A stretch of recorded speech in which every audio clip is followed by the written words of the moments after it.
लगाइए कि यह स्त्री किसकी पुत्री है और कहाँ से आई है, किस लिए आई है। उसके बाद हे राजन, आप उस स्त्री को अपने यहाँ रख लीजिए, क्योंकि इतनी सुंदर स्त्री आज तक हमने कहीं देखी नहीं है। वह सुंदर स्त्री सिर्फ और सिर्फ आपके ही योग्य है। यह जानकारी प्राप्त करके शुंभ बड़ा प्रसन्न होता है और शुंभ कहता है चंडमुंड से, हे चंडमुंड, अब तुम जाकर के उसका पता लगाओ कि कौन है वो। तब चंडमुंड ने अपने एक सुग्रीव नामक सेनापति को भेजा है। सुग्रीव नामक सेनापति जाकर के वहां सिंह पर सवार जगदम्बा मैया को प्रणाम करता है और कहता है कि हे सुंदरी, आपके सुंदरता के विषय में सुन करके मेरे महाराज शुंभ मुझे आपके पास भेजा है। हे देवी, उन्होंने आपको प्रणाम करके जो प्रेम पूर्वक वचन कहे हैं, मैं उनकी बात आपसे कहता हूँ, आप कृपा करके सुने। वह दूत कहता है कि हे देवी, मेरे महाराज ने आपसे कहा कि हे सुंदरी, हे कांते, मैंने सभी देवताओं को जीत लिया है। शुंभ अपने सेवक से संदेशा भेजा है, कहता है कि मैंने सभी देवताओं को जीत लिया है। इस समय मैं तीनों लोकों का स्वामी हूँ और मैं यहाँ रहते हुए देवताओं के यज्ञ को भी प्राप्त करता हूँ। मैंने स्वर्गलोक की सभी सार वस्तुएं छीन ली है और उसे रत्न विहीन कर दिया है। देवताओं के पास जो भी रत्न थे, उन सभी रत्नों को मैंने हरण कर लिया है। अतः हे सुंदरी, हे भामिनी, तीनों लोकों में सभी रत्नों का भोग करने वाला एकमात्र मैं ही हूँ। देवता, दैत्य और मनुष्य सब मेरे अधीन रहते हैं।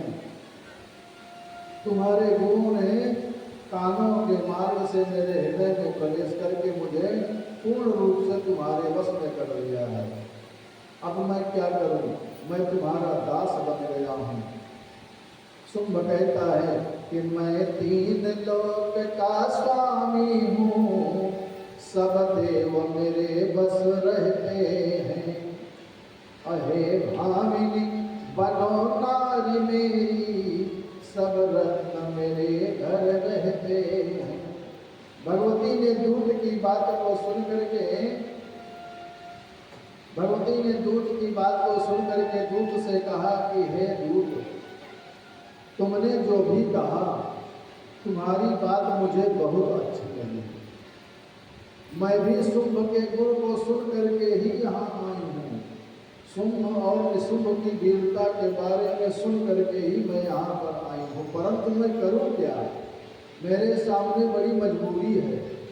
मेरी मजबूरी यह है कि मैंने पहले ही प्रतिज्ञा कर ली है कि मेरे समान बलवान जो होगा, जो मुझे युद्ध क्षेत्र में मुझे जीत लेगा, उसी से मैं विवाह करूंगी। और तो मैंने भी शुंभ और निशुंभ के बारे में बहुत सुना है।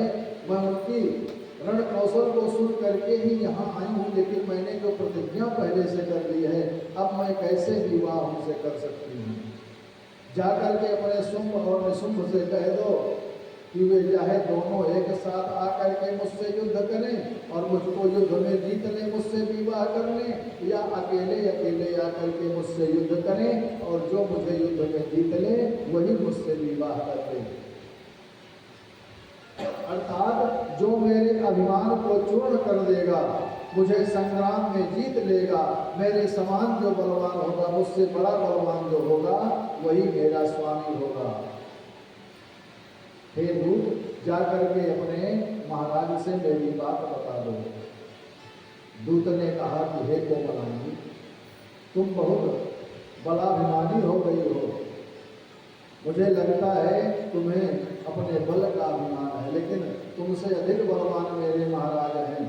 तुम्हें आएंगे और तुम्हारे केस को पकड़ करके ले जाएंगे। आप अपनी लज्जा की रक्षा करो और इस दुस्साहस को छोड़ करके सम्मानित होकर के हमारे महाराज शुंभ के पास चली चलो। तब परम्परा जगदम्बा भगवती उस दूत से कहती हैं कि हे दूत, तुम तो बात करने में बड़े निपुण हो। शुंभ और निशुंभ निश्चय ही बलवान है, यह मैं जानती हूँ, किंतु मैं बाल्यकाल से ही प्रतिज्ञा कर रखी हूँ। अब मैं अपनी प्रतिज्ञा को झुठलाऊंगी नहीं। अतः तुम निशुंभ से अथवा उससे भी बलवान शुंभ से कह दो कि वो मुझे बिना युद्ध में जीते प्राप्त नहीं कर सकते हैं। माँ भगवती दूत से कहती हैं कि हे दूत कहो निज राजा से, जो त्रिभुवन पति कहलाता है, और ले जीत मुझे समरांगण में, मेरा पति वही कहता है। दूत जो है भगवती की बात को सुनकर के शुंभ के पास जाकर के देवी द्वारा पूरी बात बताता है। इस बात को सुनकर के शुंभ ने पास में बैठे हुए धूम्रलोचन से कहा कि हे धूम्रलोचन, तुम एक विशाल सेना लेकर के तुरंत भी जाओ और अपने बल के मद में चूर रहने वाली उस मूर्ख स्त्री को पकड़ करके मेरे पास ले आओ। अगर कोई देवता या दानव या मानव कोई भी उसकी सहायता करने के लिए उपस्थित हो तो उसे तुम तुरंत मार देना, और उसके साथ में रहने वाली जो काली है उस काली को भी मार करके पुनः उस स्त्री को पकड़ करके मेरे पास ले आओ और मेरा यह उत्तम कार्य करो।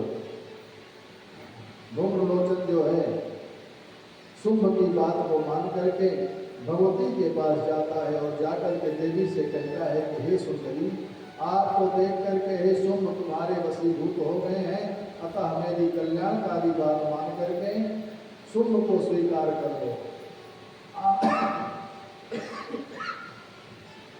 आप शस्त्र युद्ध के योग्य नहीं हो, आप तो केवल व्रत क्रीड़ा की प्रीति करने वाली हो। धूम्रलोचन की ऐसी बात सुनकर के भगवती ने कहा कि अरे मूर्ख, तू युद्ध करने के लिए आया है तो युद्ध कर, व्यर्थ की बकवास मत कर। काली के ऐसे अनादर को सुन करके धूम्रलोचन भगवती पर बाणों की वर्षा प्रारंभ कर दिया। कालिका ने उसके बाण काट करके उस पर आघात करने लगी हैं।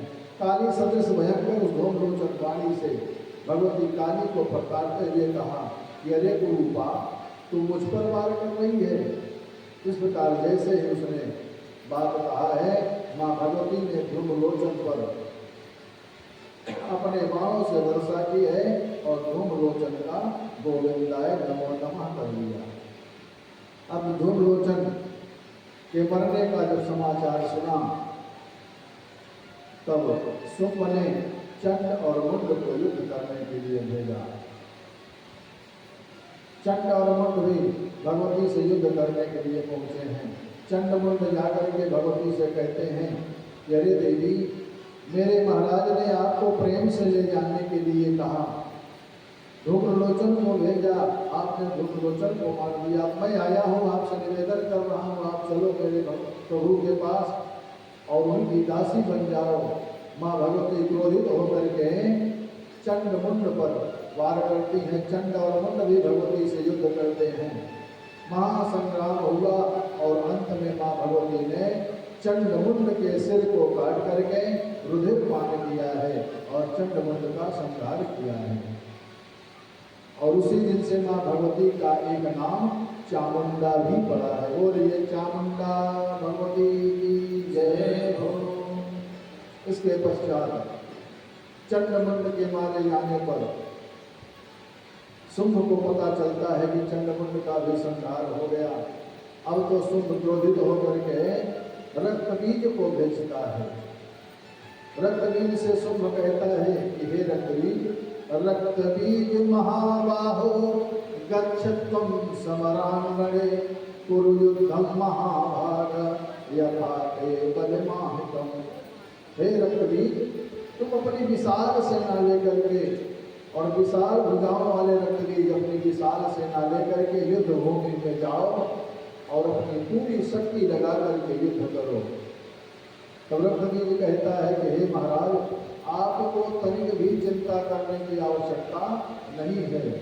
मैं उस स्त्री को अभी जाऊंगा और मार करके उसे वहीं युद्ध क्षेत्र में ही सुला दूंगा। तब शुंभ कहता है, हे रक्तबीज, उस स्त्री को मारना नहीं है, उसे किसी भी प्रकार पकड़ करके मेरे पास ले आना है। हे प्रभु, आप मेरी बुद्ध चातुर्य को देखें, मैं किस प्रकार से उस स्त्री को पकड़ करके आपके चरणों में ला करके पकड़ता हूँ। शुंभ जो है रक्तबीज को युद्ध के मैदान में भेजता है। रक्तबीज विशाल सेना लेकर के युद्ध मैदान में पहुंचता है। रक्तबीज को आया जान करके देवी ने संकट ध्वनि दी है, जिससे रक्तबीज आश्चर्य में पड़ गया है। तब रक्तबीज कहता है कि हे बाले, हे सुंदरी, क्या तुम कायर समझ करके अपने शंखनाद से मुझको डरा रही हो? हे कोमलांगी, क्या तुमने मुझे धूम्रलोचन समझ लिया है, मुझे चक्रमुंड समझ लिया है? मेरा नाम रक्तबीज है, मैं यहाँ तुम्हारे पास आया हूँ। यदि तुम्हारी युद्ध करने की इच्छा हो तो तैयार हो जाओ, नहीं तो प्रेम से मेरे साथ चली चलो और मेरे महाराज की शरण में हो जाओ। मैं तुमसे डरने वाला नहीं हूँ। रक्तबीज की वार्तालाप सुन करके माँ भगवती कहती हैं कि अरे रक्तबीज, तुम व्यर्थ का वार्तालाप मत करो, यदि कुछ चाहते हो तो युद्ध करो या अपने स्वामी के साथ पाताल लोक को चले जाओ। माँ भगवती रक्तबीज से कहती हैं कि रक्तबीज क्यों बकते हो, बल है तो ताकत दिखलाओ, यदि है जीने की इच्छा तो सीधे पाताल चले जाओ। देवी की बात को सुन करके रक्तबीज देवी के सिंह पर भीषण बाण वर्षा करने लगा, और जब सिंह पर प्रहार करने लगा तब अंबिका ने भी रक्तबीज पर बाणों से प्रहार किया, जिससे रक्तबीज रथ पर से मूर्छित होकर गया। रथ पर मूर्छित होकर के वहीं पर गिर पड़ा। उसके सैनिक हाय हाय करने लगे, चिल्लाने लगे। जब रक्तबीज मूर्छित हो गया तो उसकी सेना हाहाकार करके भागने लगी। सैनिकों का क्रंदन सुन करके, रोना सुन करके रक्तबीज पुनः उठता है और अपनी सेना को सजा करके पुनः युद्ध करने के लिए आगे बढ़ता है। उस समय उस महासंग्राम में ब्रह्मा और देवताओं की शक्तियां भी चंद्रिका के पास पहुंच गई। जिस देवता का जैसा रूप, भूषण और वाहन थे, उसी प्रकार के रूप, वाहन और भूषण से युक्त होकर के सभी देवियां रण क्षेत्र में आ गई हैं। उसी समय भगवान शिव शक्तियों से कहते हैं कि आप शुंभ और निशुंभ दानवों का संहार करके अपने अपने स्थान को चले जाएं। सभी देवता शंकर जी की जय जयकार करने लगे और सभी आकर के रक्तबीज से युद्ध करने लगे। वृषभ पर विराजमान भगवती माहेश्वरी अपने त्रिशूल से रण में दानवों पर बड़े वेग से प्रहार करती हुई आगे बढ़ने लगी। भगवती वैष्णवी गदा तथा चक्र प्रहार से दानवों पर टूट पड़ी हैं। इंद्र की शक्ति देवी ऐन्द्री ऐरावत हाथी की सूंड को चोट से पीड़ित करते हुए दैत्यों पर आक्रमण कर रही हैं। इस प्रकार सभी सेना रक्तबीज की सेना पर आक्रमण कर रही हैं। इस व्यवस्था को देख करके रक्तबीज ने कालिका समेत अंबिका को मारने के लिए भगवती पर प्रहार किया है।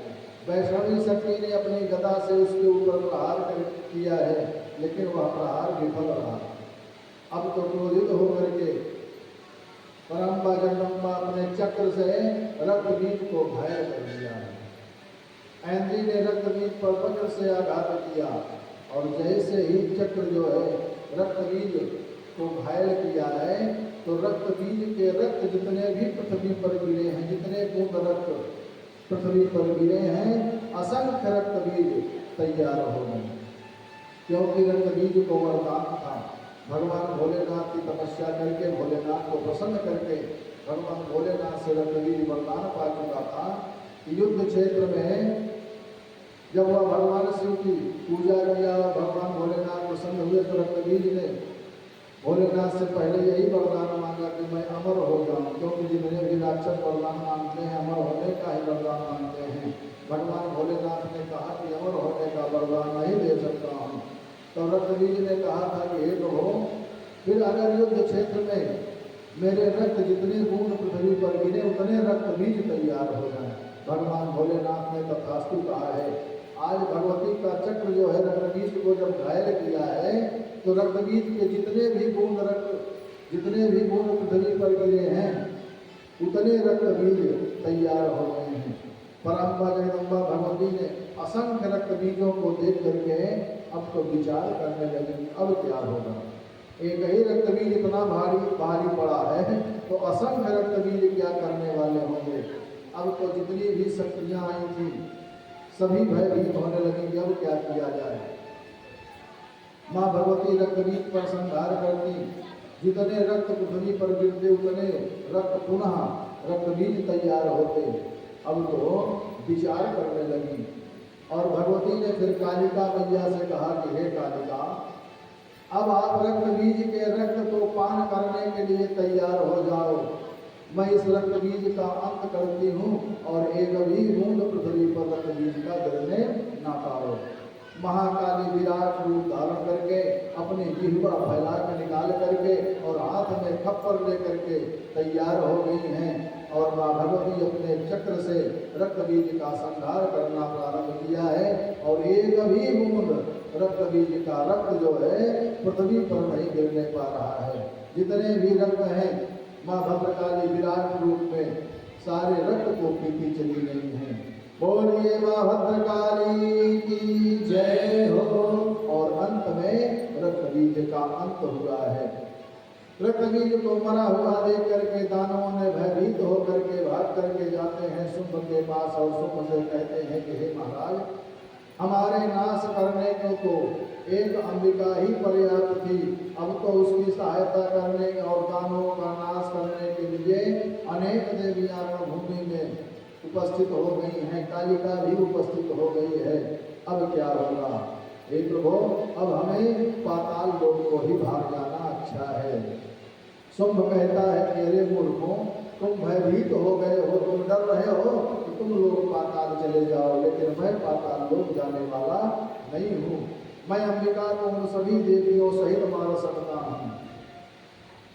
निशुंभ कहता है कि मैं अभी रणभूमि में जाकर के कालिका जितनी भी देवियां हैं अंबिका हैं सबको मार करके वापस आता हूँ। अभी दानवों को अंबिका को प्राप्त करना आसान लग रहा है।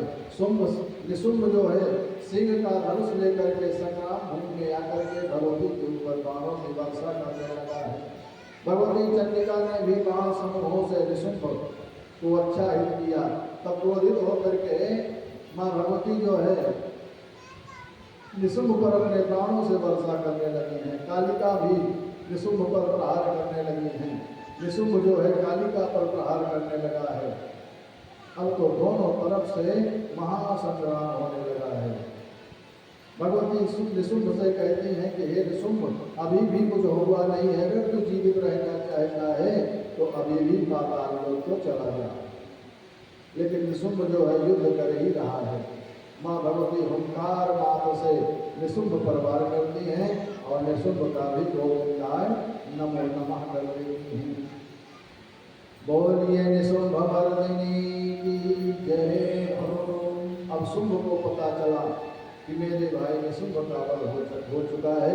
अब शुंभ भी अपनी सेना लेकर के भगवती के पास आता है।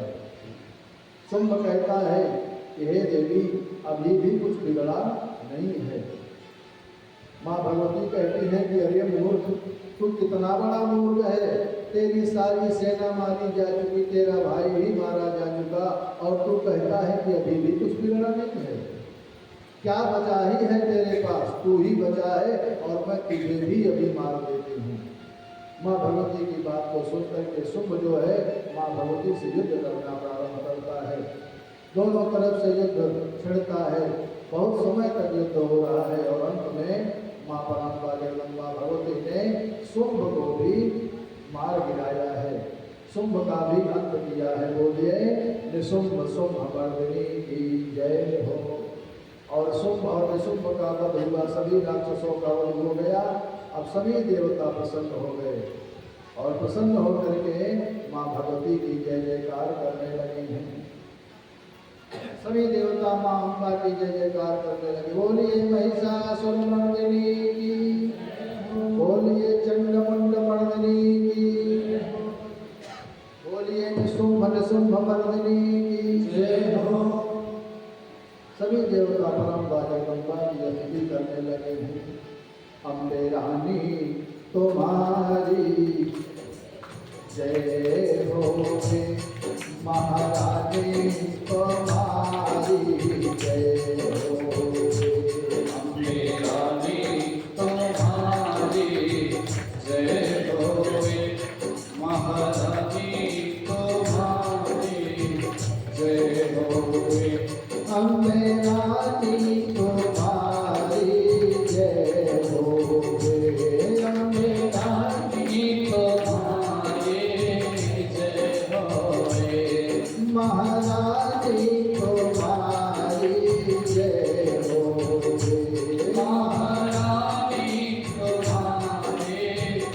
जय होवे। सभी देवता कहते हैं कि मेरी शेरा वाली मैया ने कमाल कर दिया। मेरी शेरा वाली मैया ने कमाल कर दिया। मेरी शेरा वाली मैया ने कमाल कर दिया। हम सब देवताओं को माला माल कर दिया। हम सब देवताओं को माला माल कर दिया। मेरी शेरा वाली मैया ने कमाल कर दिया। मेरी शेरा वाली मैया ने कमाल कर दिया। हम सब देवताओं को माला माल कर दिया। हम सब देवताओं को माला माल कर दिया। अम्बे रानी तुम्हारी जय होवे। महारानी तुम्हारी जय होवे। अम्बे रानी तुम्हारी जय होवे। महारानी तुम्हारी जय होवे। महारानी तुम्हारी जय होवे। महारानी तुम्हारी जय होवे। कालिका मैया तुम्हारी जय होवे। कालिका मैया तुम्हारी जय होवे। भद्रकाली तुम्हारी जय होवे। महारानी तुम्हारी जय होवे। भद्रकाली तुम्हारी जय होवे। महारानी तुम्हारी जय होवे। जय होवे मैया जय होवे। जय होवे मैया जय होवे। जय होवे मैया जय होवे। जय होवे मैया जय होवे। जय होवे मैया जय होवे। जय होवे मैया जय होवे।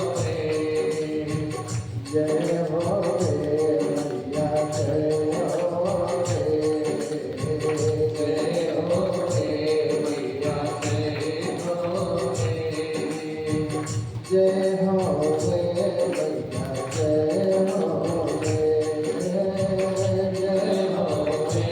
मैया जय होवे। जय होवे मैया जय होवे। बोलिए भद्रकाली मैया की जय हो। बोलिए श्रीमद् देवी भागवत महापुराण की जय हो। देवताओं का कल्याण करके और देवताओं से पूजित वंदित होकर के जगदम्बा अपने स्थान हो जाती हैं और सभी देवता अपने अपने स्थान को माँ भगवती का पूजन करके जाते हैं। अब जन्मेजय जी व्यास जी से कहते हैं कि हे गुरु, आपने भगवती चंडिका की महिमा का वर्णन किया, माँ भगवती का वर्णन किया, मैया ने महिषासुर का वध किया, चंद्रमंड का वध किया, अनेक राक्षसों का वध किया, शुंभ का भी वध किया। माँ ने बड़ी कृपा की देवताओं पर।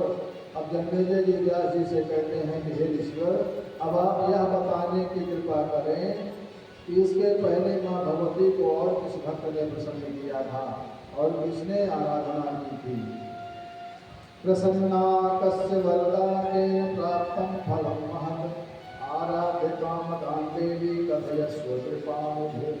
उपासना विधिं ब्रह्मस्तथा पूजित पूजा विधिं पद विस्तरेण महाभाग होमस्य च विधिं पुनः। हे ऋषिवर, भगवती किसके ऊपर प्रसन्न हुई? संपूर्ण कामनाओं को पूर्ण करने वाली देवी की उपासना करके किसने महान फल प्राप्त किया है, यह सब बताने के लिए पागल। अब कहते हैं व्यास जी की पूर्व काल में खारोचिस मनवंतर में एक सूरत नाम के राजा हुए, जो संत ब्राह्मणों में श्रद्धा रखने वाले, बड़े दानवीर, भक्त और धनुर्विद्या में पूर्ण पारंगत थे। एक समय मलेच्छों ने महाराज सूरज के ऊपर आक्रमण कर दिया। घमासान युद्ध हुआ। राजा के कुछ मंत्रियों ने विश्वासघात करके मलेच्छों से मिल करके राजा को हार दिलाई है। राजा मलेच्छों से हार गया। अब राजा सोचने लगा कि ये मेरे साथी लोग के वशीभूत होकर के मुझे पकड़वा दिए, मुझे हरवा दिए, अब ये मुझे कुछ भी करवा सकते हैं, मुझे मरवा भी सकते हैं।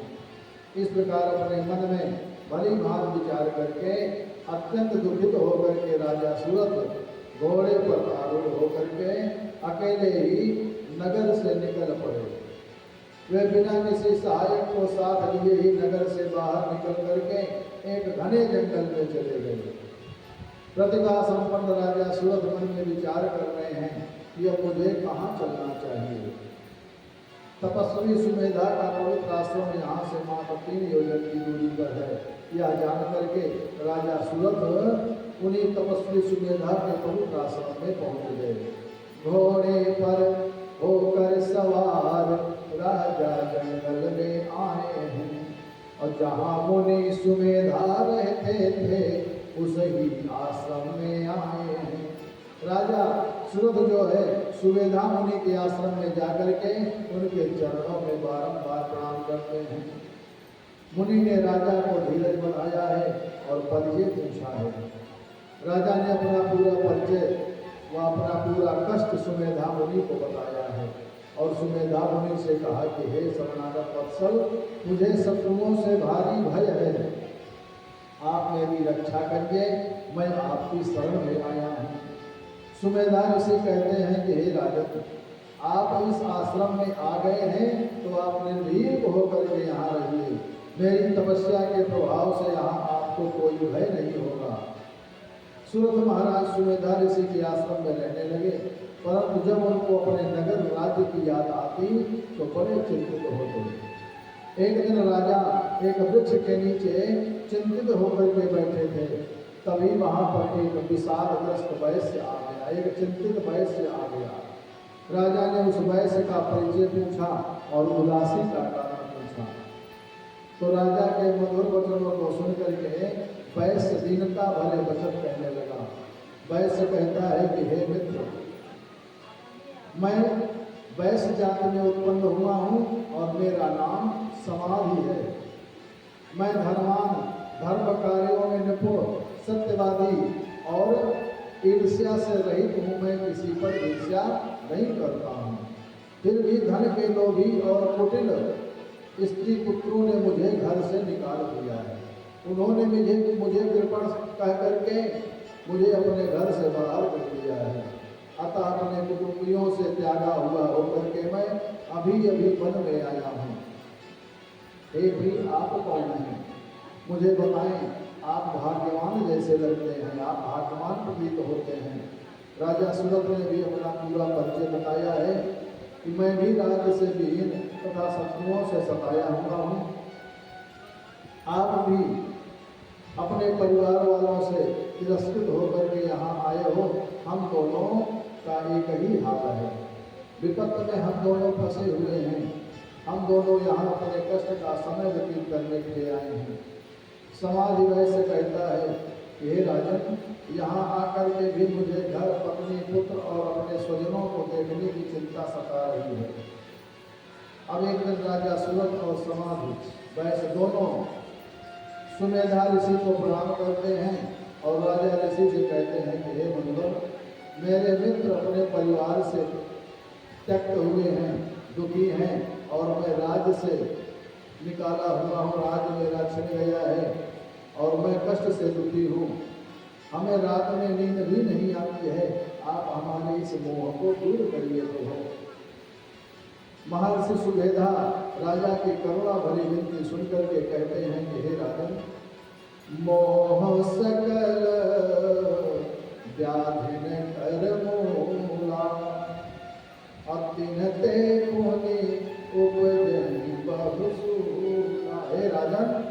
इस संसार में महामाया ज्ञानियों के मन को भी मोहित कर देती हैं। और यही मैं और मेरा तुम्हारा यही चिंता का विषय है। मैं और तय माया अजय ही बस कीने जीवन का।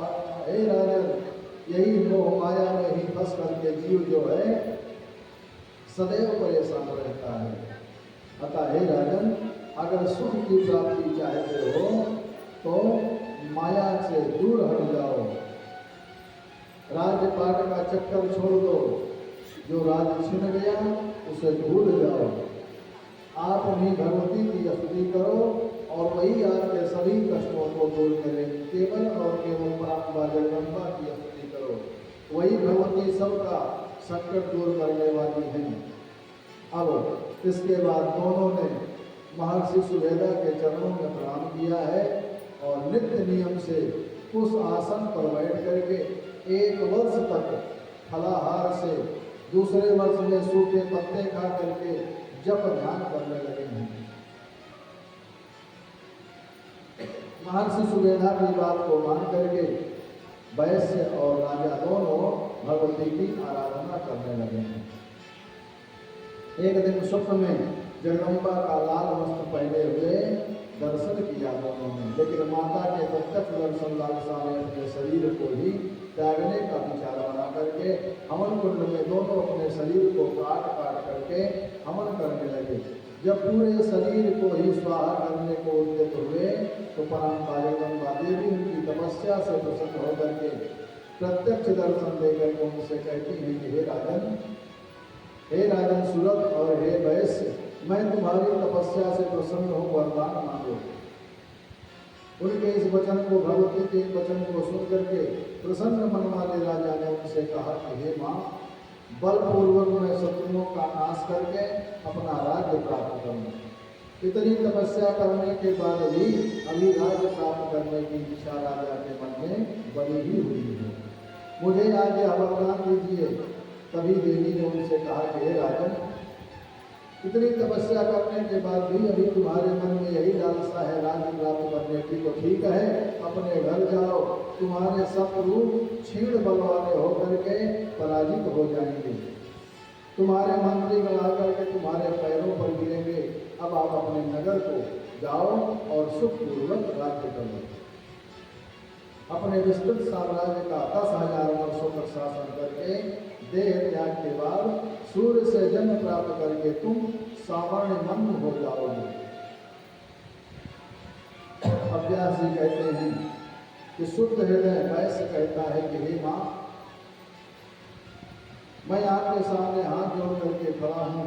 अब मुझे न तो घर की आवश्यकता है, न तो धन की आवश्यकता है और न तो पुत्र की ही आवश्यकता है। हे भैया, ये सभी बंधन में डालने वाले हैं और स्वप्न की भांति नश्वर हैं। अतः आप मुझे बंधन का नाश करने वाला और मोक्ष देने वाला दिव्य ज्ञान प्रदान करें माँ। इस असार संसार में अज्ञानी डूब जाते हैं और ज्ञानी पार उतर जाते हैं। हे भैया, आप मुझ पर ऐसी कृपा करिए कि मेरा मन सदैव आप में ही लगा रहे। राजा सुरथ ने इतनी बड़ी तपस्या की और पुनः वही राज्य मांगा, और यह वैश्य जो है भगवती की भक्ति मांगा है, भगवती का चरण शरण मांगा है।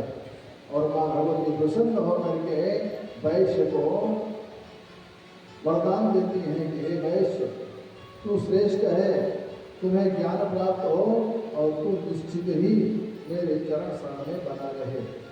और राजा और वैश्य दोनों भगवती की स्तुति करके अपने अपने स्थान को जाते हैं। राजा भगवती की स्तुति करके अपने राज्य को प्राप्त करता है और वैश्य जो है माँ भगवती के चरण शरण को प्राप्त करता है।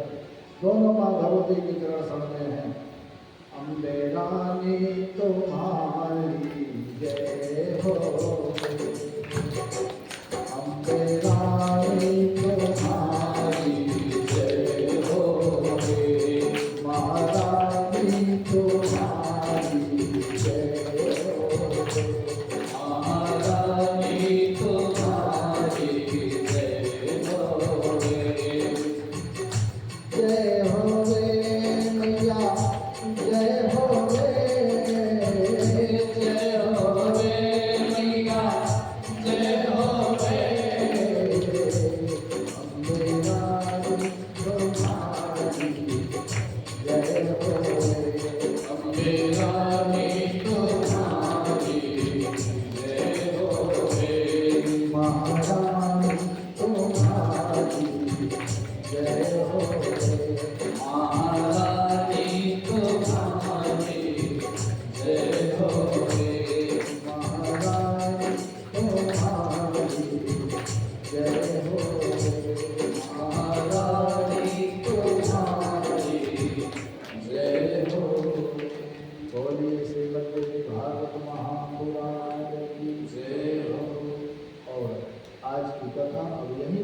धाम होती है। माँ भगवती ने राजा सुरथ पर कृपा की, उस वैश्य पर कृपा की और देवताओं पर कृपा की।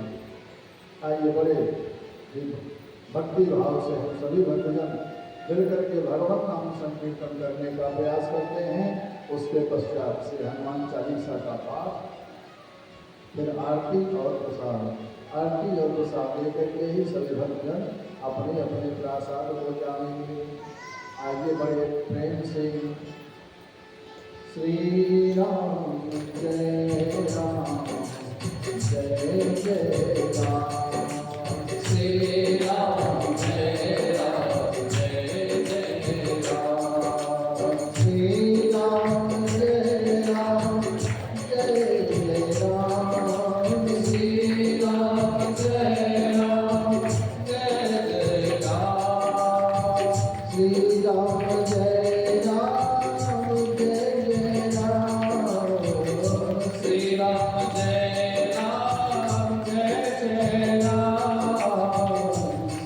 सीता राम जय सीता राम, सीता राम जय सीता राम, राधे श्याम जय राधे श्याम, राधे राधे श्याम जय राधे श्याम, श्री शिव जय शिव जय जय शिव, श्री शिव जय शिव जय जय शिव, उमापति जय पार्वती शिव, उमापति जय पार्वती शिव, जय अम्बे जय जय अम्बे, जय अम्बे जय अम्बे, जय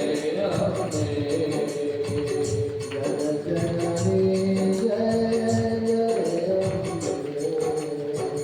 जय जननी जय जय अम्बे, जय हनुमान जय जय हनुमान, जय हनुमान जय जय हनुमान, कृपा करो हे कृपा कृपा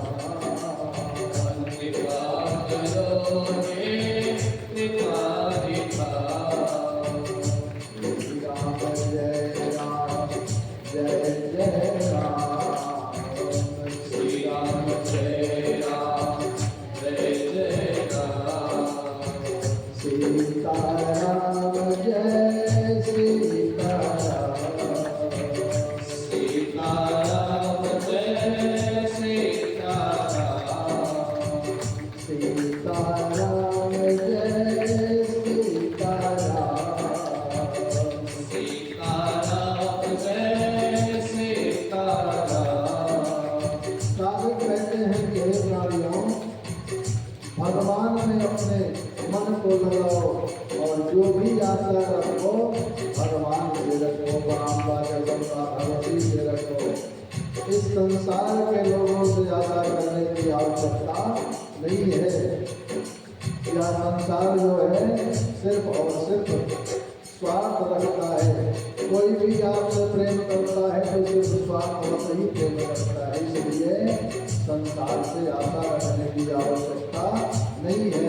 कोई भी संबंध है, हर संबंध सिर्फ स्वार्थ से ही जुड़ा हुआ है। स्वार्थ तो ठीक है, लेकिन परम स्वार्थ नहीं होना चाहिए। आज का जो समय है, लोग तो परम स्वार्थी हैं। स्वार्थी होना तो ठीक है, लेकिन परम स्वार्थी होना भी नहीं है। साधक भक्तों से कहते हैं, संसार के लोगों से आसान किया करना, यहाँ कोई नहीं अपना, सिया राम का करना, यहाँ कोई नहीं अपना, सिया राम का करना,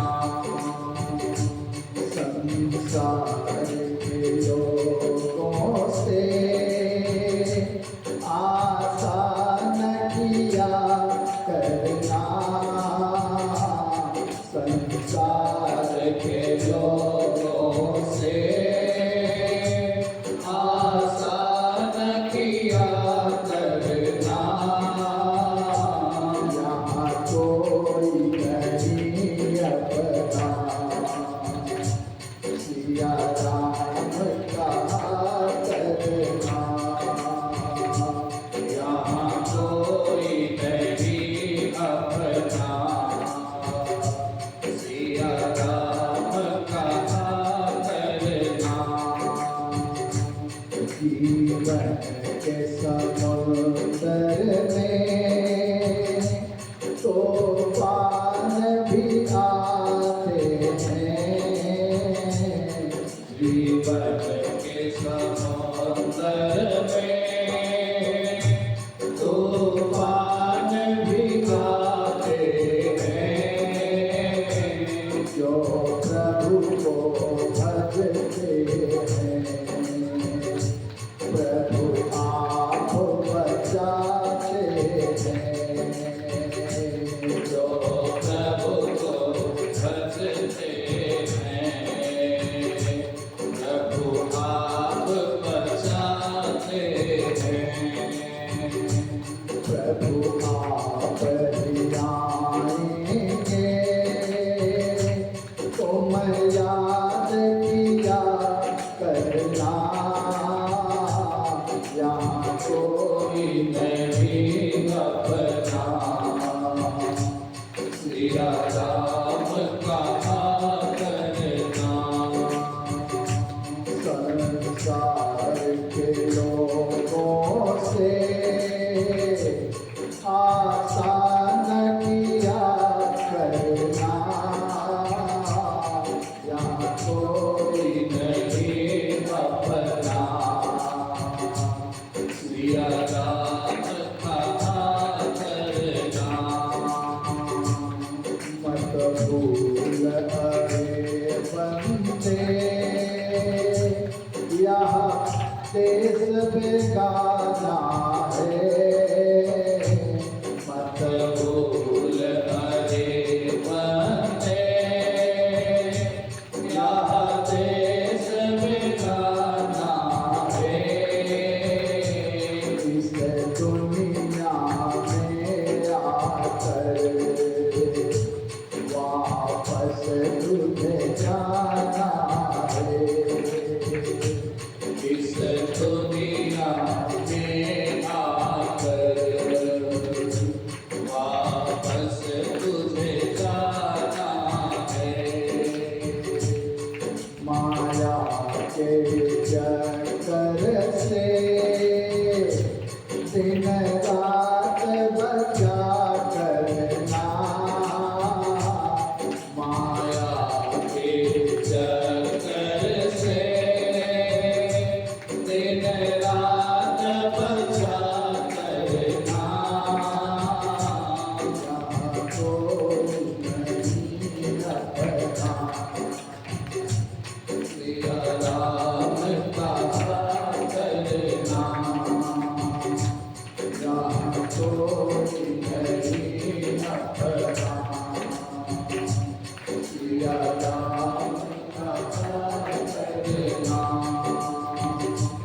यहाँ सोच अरे बंदे, प्रभु तुझसे दूर नहीं। यहाँ सोच परे बंदे, प्रभु तुझसे दूर नहीं। कोई कष्ट भक्तों पर, प्रभु को मंजूर नहीं। कोई कष्ट भक्तों पर, प्रभु को मंजूर नहीं। भगवान को आता है भक्तों पे दया करना। भगवान को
भक्त वर्ग के एक साथ से हनुमान चालीसा का पाठ करते हैं।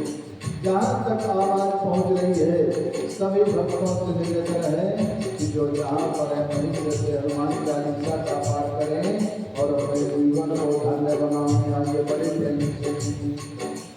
श्री राम जय राम जय जय राम।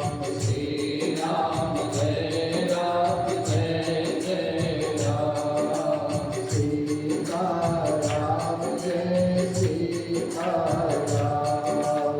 सीता राम जय सीता राम। जय जय जय हनुमान गोसाई। कृपा करहु गुरुदेव की नाई। जय जय जय हनुमान गोसाई। कृपा करहु गुरुदेव की नाई। श्री गुरु चरण सरोज रज निज मन मुकुर सुधारि। करुणा रघुवर विमल जसु। जो दायक फल चारि। गोपेन तन जानिके सुमिरो पवन कुमार। बल बुद्धि जाने मोहि। हरहु कलेश विकार। बल बुद्धि जाने मोहि। हरहु कलेश विकार। जय जय जय हनुमान गोसाई। कृपा करहु गुरुदेव की नाई। जय जय जय हनुमान गोसाई। कृपा करहु गुरुदेव की नाई। जय हनुमान ज्ञान गुण सागर। जय कपीस तिहु लोक उजागर। राम दुर्जय दुष्ट बल धामा। अंजनी पुत्र पवन सुत नामा। महावीर विक्रम बजरंगी। कुमति निवार सुमति के संगी। कंचन बरन विराज सुलेसा। कानन कुंडल कंचन केसा। हाथ भजय बजाति जाते। कांधे मूंज जनेऊ साजे। शंकर सुवन केसरी नंदन। तेज प्रताप महाजगवंदन। विद्यावान गुणी अति चातुर। राम काज करिबे को आतुर। प्रभु चरित्र सुनिबे को रसिया। राम लखन सीता मन बसिया। रूप धरि सियहि दिखावा। विकट रूप धरि लंक जरावा। भीम रूप धरि असुर संहारे। रामचंद्र जी काज समारे। गाय सजीवन लखन जियाए। श्री रघुवीर हरष उर लाए। रघुपति कीन्ही बहुत बड़ाई। ब्रह्म प्रिय भरत सब भाई। दास बदन तुम्हरो यश गावे। हस कहि श्रीपति कंठ लगावे। सनकादिक ब्रह्मादि मुनीसा। नारद सारद सहित यही विसा। प्रभु देव दिगपाल कहाते। कवि कोविद कहि सके कहाते। तुमो पताय सुखीमहि दीना। राम मिलाए राजपद दीना। तुम्हरो मंत्र विभीषण माना। लंकेश्वर भय सब जग जाना। सुख सहस्र जो परिभाषे। लील बताहि मधुर फल जानो। रघुपुत्रिका मेघ मुखमाही। जलधि लागी गए अचरज नाहि। दुर्गम काज करत के जेते। जुगमय लोक तुमरे तेते। राम दुआरे तुम्हर सहारे। होत न आज्ञा बिन पैसारे। सब सुख लाए तुम्हारी शरणा। कमल जग काहू को डरना। आपन तेज समारो आप। तीनों लोक हांकते कांपे। भूत पिशाच निकट नहीं आवे। महावीर जब नाम सुनावे। नासै रोग हरै संजीवा। जपत निरंतर हनुमत वीरा। संकट ते हनुमान छुड़ावे। मन क्रम वचन ध्यान जो लावे। सब पर राम तपस्वी राजा। जिनके काज सकल कम साजा। और मनोरथ जो कोई लावे। सोई अमित जीवन फल पावे। चारों जुग पर ताप तुम्हारा। जय पर सिद्ध जगत उजियारा। साधु संत के तुम रखवारे। असुर निकंदन राम दुलारे। अष्ट सिद्धि नव निधि